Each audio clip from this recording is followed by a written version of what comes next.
À Londres, il existe un monument que tout le monde connaît mais que personne ne peut voir. Il est bien caché, ou plutôt protégé, ici, au cœur de la British Library, parmi des milliers d'œuvres d'exception pour ne pas être abîmé, car il est devenu si fragile. Un trésor national. Le manuscrit d'Alice au pays des merveilles de Lewis Carroll. C'est l'histoire de la rencontre improbable entre un prof de maths très sérieux, voire ennuyeux, Charles Ludwig Dodgson, et une des toutes premières héroïnes de la littérature enfantine. Un conte épique et fantastique. Une fillette intrépide qui n'a pas froid aux yeux, curieuse et qui n'en fait qu'à sa tête. C'est peut-être cela, tout simplement, le secret de sa célébrité et de sa modernité.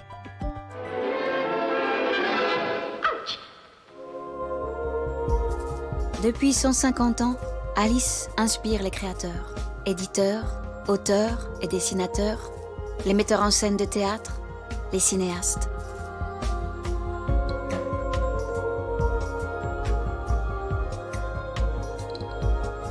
En 2019 et 2020, une fabuleuse exposition en immersion la célèbre. Créée à Sydney, elle a fait le tour du monde. Une consécration mondiale. Tenez, la voici sous les traits d'une fillette japonaise.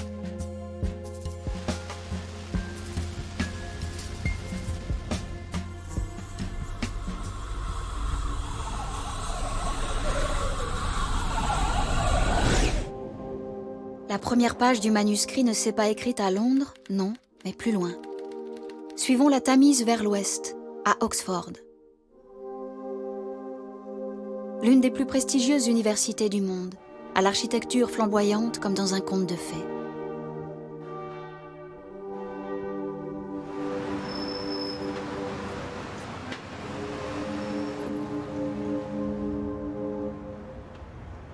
Francisca Colt est professeure de littérature anglaise du 19e siècle. The first thing I tell people is to look up, because when people tell me that Alice in Wonderland is a completely crazy story, well, you need to look up. When you look up Oxford colleges, you will see all of these phenomenal, grotesque gargoyles, allegories of and fabulous creatures from mythology, from legend, and all of the characters we see in Alice in Wonderland are, in a way, also grotesques. They're satire, they are exaggerated features of society. They are taking the mickey out of society. So, in a way, the book takes a lot from its environment in which it was created. Un livre? Non, pas si vite. Au commencement, il y a une histoire contée au fil de l'eau qui n'était pas destinée à devenir de la littérature. Charles Ludwig Dodgson est lecteur de mathématiques et diacre de l'église anglicane à Christ Church, l'un des collèges d'Oxford. À ses heures libres, il chaperonne les filles du doyen Liddell, Lorina, Edith et Alice. Car oui, Alice a vraiment existé.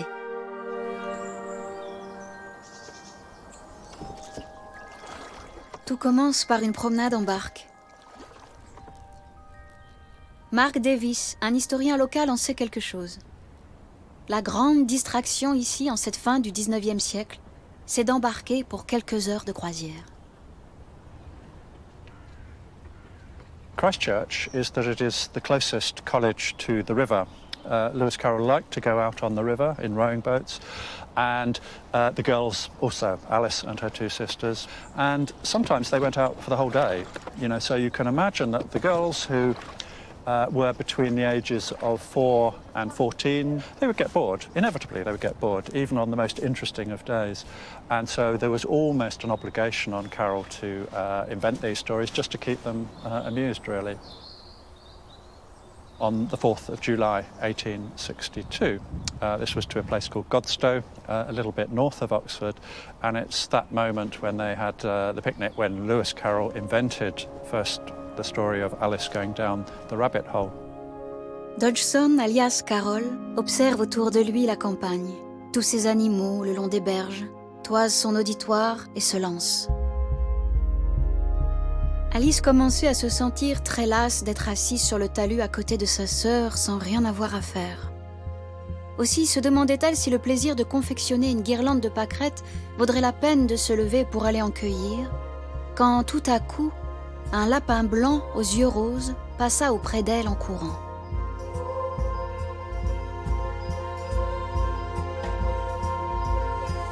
Tous les occupants de la barque sont mis à contribution. L'ami, le révérend Duckworth et les 3 filles Liddell deviennent ainsi des personnages. The girls themselves, Alice obviously is Alice in Wonderland. She plays herself, if you like. But perhaps the most important real person to feature in the book is the author himself, you know, the dodo, Dodgson. He definitely had this slight hesitation, a stutter we might call it, an inability to pronounce certain words well.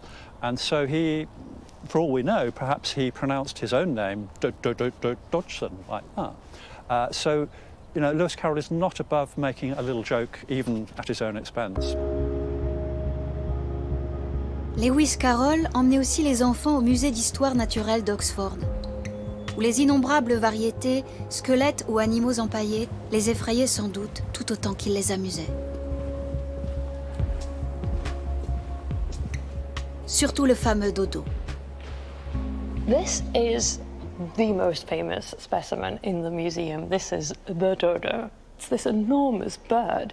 And you have to imagine Alice was a child, she was quite small, and seeing this enormous stuffed bird and saying, well, it's enormous, but it's no longer here. It's like a spectre of the past haunting society. But there's also her 2 sisters, Lorena and Edith. And Edith's nickname was Eaglet. So there's an eaglet in the story. There is Laurie, the Laurie parakeet. It's a sort of parrot. Le bestiaire n'est pas tout à fait au complet. There is the white rabbit, of course. And the white rabbit would have probably not carried a little watch, but this one does, so who knows? This is why I think this museum is so special, because everything in it inspired the mind of Lewis Carroll that then channeled all of this inspiration into Alice in Wonderland. And when you look at Wonderland, you think, like, where do all of these crazy characters come from? Barbant et poussiéreux, le vieux musée? Plutôt une sacrée source d'inspiration.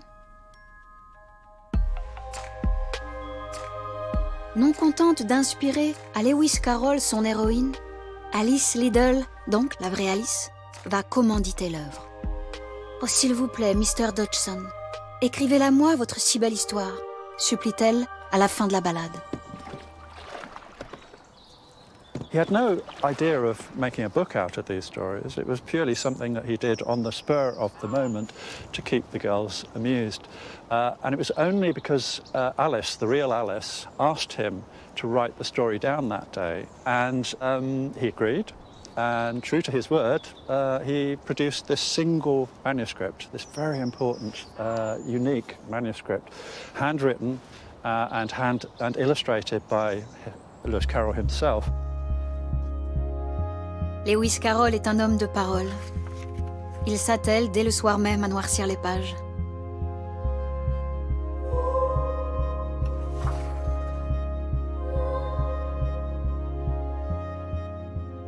He had written stories and poems and small things, and he had written very creative letters and illustrated them, but he hadn't actually written a whole story. Lewis Carroll est perfectionniste, et la rédaction du manuscrit va prendre des mois. Lewis Carroll was a really, really busy man. When you look at his diaries, oh my God, he was always occupied in something and pursuing a new activity. Carroll écrit pour des revues de logique et de mathématiques. À Londres, il court les spectacles et les expositions de peinture. Comment trouver le temps d'écrire pour Alice? Il a l'idée d'inventer un drôle d'appareil. The Nyctograph. This is, when you look at it, it looks fairly unspectacular. It's basically a little piece of cardboard with little square holes in it. But what it really was is a machine for writing at night, for which he developed a code. So he would line the squares each differently for each letter of the alphabet. So he wouldn't have to light a candle, he could just feel the squares and then fill them in. Grâce à ce génial appareil, quand les idées viennent la nuit, elles sont toujours là au matin, couchées sur le papier, avant d'être recopiées d'une écriture spécialement créée pour Alice.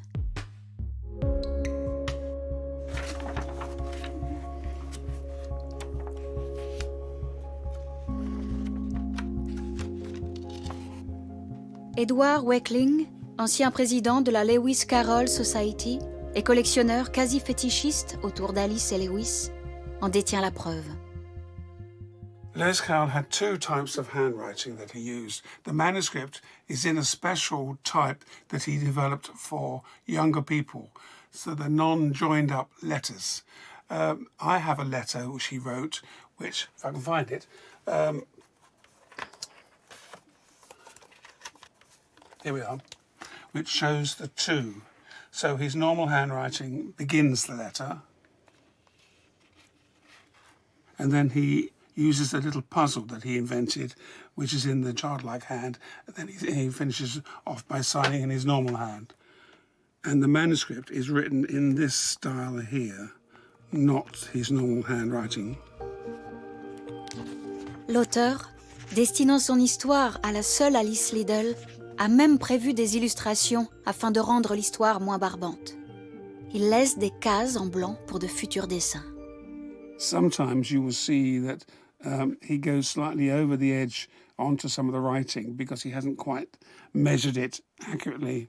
But normally he was pretty clever at using the space correctly. Autre petit secret. L'inspiration de cet illustrateur amateur est alimentée par son goût très sûr pour la peinture. He was really a lover of the Pre-Raphaelites, so the Pre-Raphaelite Brotherhood were a group of artists in Victorian England whose work was it raged against the machine a little bit. And the Pre-Raphaelites were very Oxford-based, and Lewis Carroll was in that circle. He would have kept paintings of the Pre-Raphaelite artists in his room, most famously The Lady with Lilacs, painting by Arthur Hughes, which is above his fireplace. And it's a lady with gorgeous, gingery blonde hair with lilacs, and she tilts her head very slightly. We can see exactly where the visual inspiration for Alice came from.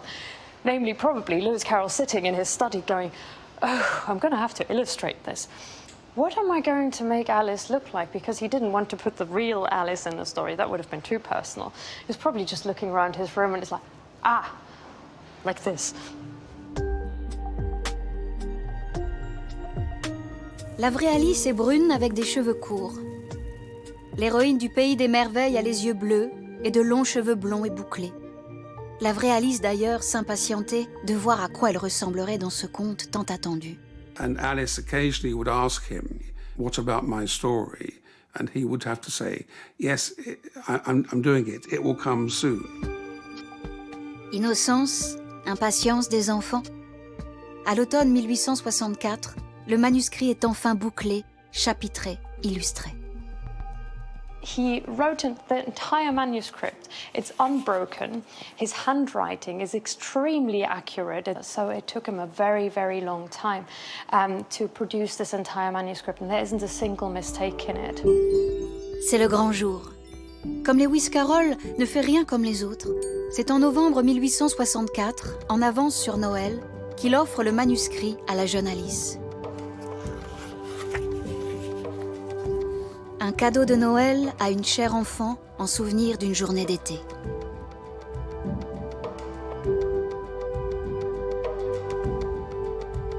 I think in a way this is a dedication of Lewis Carroll to the real Alice, to say, please don't change, remain a child in your heart. C'est ainsi qu'Alice, la vraie, mais elle l'ignorait alors, allait rester la petite Alice découvreuse d'un monde merveilleux, et ce, pour l'éternité. Comment une histoire improvisée au fil de l'eau, devenue un livre cadeau d'exception, s'est-elle transformée en best-seller? C'est grâce aux enfants si sages de l'époque victorienne. Lewis Carroll, éclectique et photographe avant-gardiste, les a lui-même photographiés. Parmi eux, il y a les 11 rejetons de l'ami George MacDonald, un véritable jury littéraire qui réclame le livre pour tout le peuple des enfants.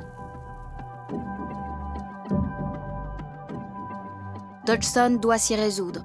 Le professeur va obéir et d'abord s'inventer un pseudo, un nom d'auteur. Puis il se transforme en homme orchestre.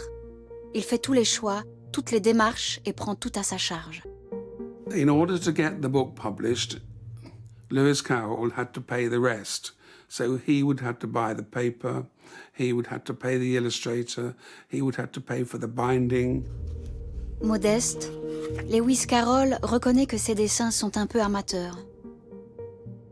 Alors il sollicite la star de l'époque. Lewis Carroll approached John Tenniel as an illustrator for Alice's Adventures in Wonderland, which was an enormously ambitious thing to do. John Tenniel was a superstar illustrator. He was the chief illustrator of the Punch magazine, which is a satirical magazine, but he also illustrated other books, and Lewis Carroll liked his illustrations of animals. The book was finally published in 1865. It's the 4th of July, 1865, exactly 3 years from the boat trip that he insisted would be the publication day. You know, it's there, it's always there in his mind. It was pretty much an instant success, and that is then the beginning of a great change, I think, in the way that children's literature was appreciated. Les dessins tiennent une grande part dans le succès presque immédiat du livre, faisant de Carroll un homme riche et célèbre. Ils ne sont pas la seule nouveauté par rapport au manuscrit. One story that's particularly funny is that everybody knows the scene where Alice plays croquet with a flamingo. In the first version of the story, the flamingo is not a flamingo, it's an ostrich. So Carroll came up with this idea of, yeah, she should be using an animal with a long neck. So let's take an ostrich. Then when the story was illustrated by Tenniel, he was like, yeah, sorry, a 9-year-old can't possibly hold an ostrich, and replaced it with a flamingo. Une effrontée, une frondeuse, une figure d'avant-garde, Alice. C'est avant tout ce personnage, avec son audace et sa liberté, qui séduira les lecteurs. Alice was an interesting character to have in a Victorian English children's story, because your typical children's story was about how little boys and little girls should be good, they should behave themselves, they should say their prayers, and, you know, if they did all of that, all would be well. Alice breaks the mould a little bit. In Victorian times, children were seen and not heard. And I think when reading the story, children saw something which they had not experienced themselves, and thus it was extremely popular. Peu après la sortie d'Alice au Pays des Merveilles, les chemins de l'auteur et de l'héroïne se séparent. Alice grew up into a woman, and what happens in the Victorian age to a girl that comes of age is that she gets married, and this is the point at which Alice moves out of Christchurch. Avec son riche époux, Reginald Haygraves, Alice s'installe dans le Cheshire et devient une mère de famille comme une autre de la bourgeoisie anglaise. Ils auront 3 enfants. Tandis que Lewis Carroll continue ses cours ennuyeux, gère sa fortune et son énorme succès de librairie. Son courrier est faramineux, et de ses lettres, il tient registre, 98 000. 20 ans après la parution, l'une de ces lettres sera destinée à Alice pour lui soumettre une demande très spéciale.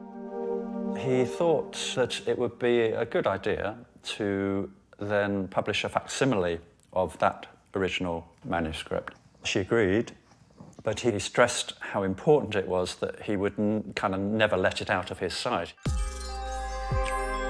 C'est le dernier échange entre les deux légendes. Lewis Carroll fera bien publier son manuscrit. Il s'éteint en 1898, après 40 ans de bons et loyaux services à Christchurch. L'auteur ne saura rien du destin de la vraie Alice, des bonheurs et des tragédies qu'elle traversera. It's actually a very sad story, because this is the time in history where the First World War breaks out. Alice had 3 sons when she married. 2 of them were soldiers, and both were killed in the First World War. She had one left. His name was Carol. Quelques années après la Grande Guerre, Reginald, le mari d'Alice, meurt à son tour de chagrin. Pour maintenir un train de vie digne, elle doit se résoudre à la pire décision. There was a lot of financial problems for Alice, so much so that she was forced to sell the manuscript of Alice in Wonderland, which had at this point, of course, become a very famous book. Many people thought it was part of our national heritage and should stay in this country. And the British Library were bidding for it, but they were outbid by an American. 15 000 livres, 75 000 $. Voici comment Alice au Pays des Merveilles devint le manuscrit le plus cher du monde.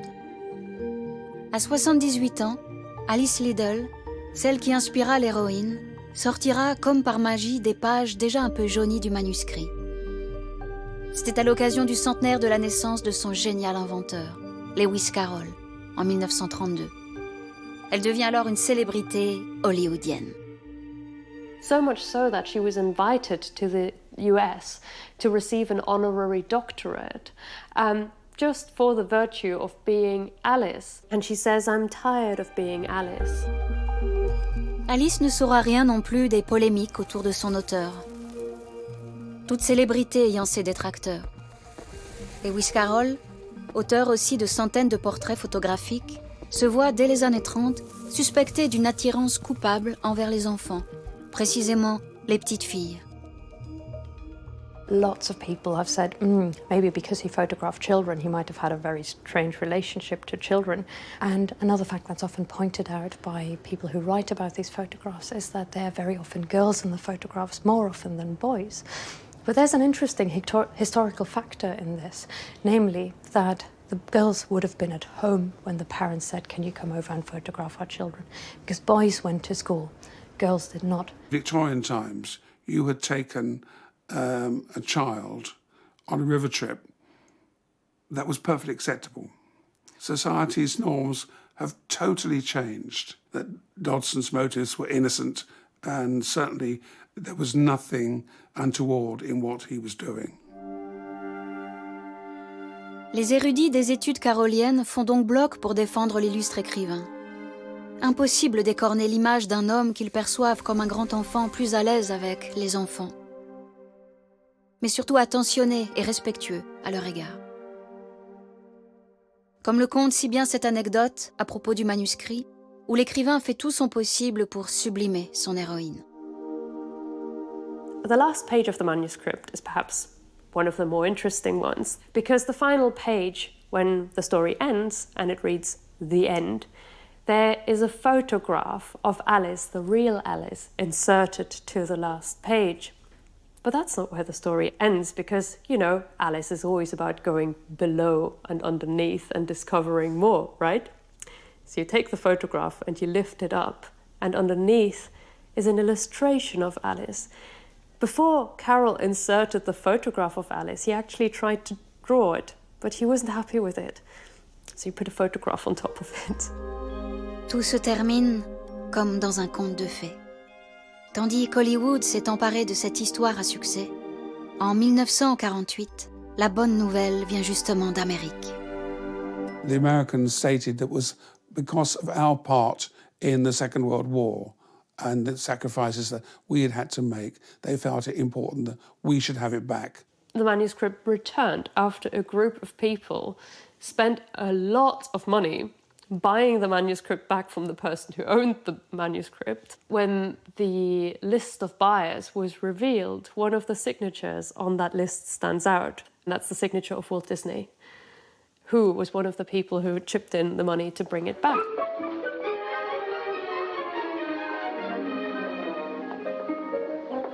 C'était pas un rêve, Monsieur Dodgson, c'était pour de vrai. On ne dit pas c'était pour de vrai, Alice. Je vous l'ai déjà dit. Surtout quand c'est faux. Un rêve est un rêve et rien d'autre. Nous n'y pouvons rien. Mais Monsieur Dodgson, c'était vrai, dites. Bien sûr que non. Vous avez déjà vu dans la vie des lapins blancs sortir des terriers et se mettre à parler aux petites filles. C'est ainsi que s'achève l'aventure du manuscrit d'Alice au pays des merveilles. Mais le croirez-vous vraiment ?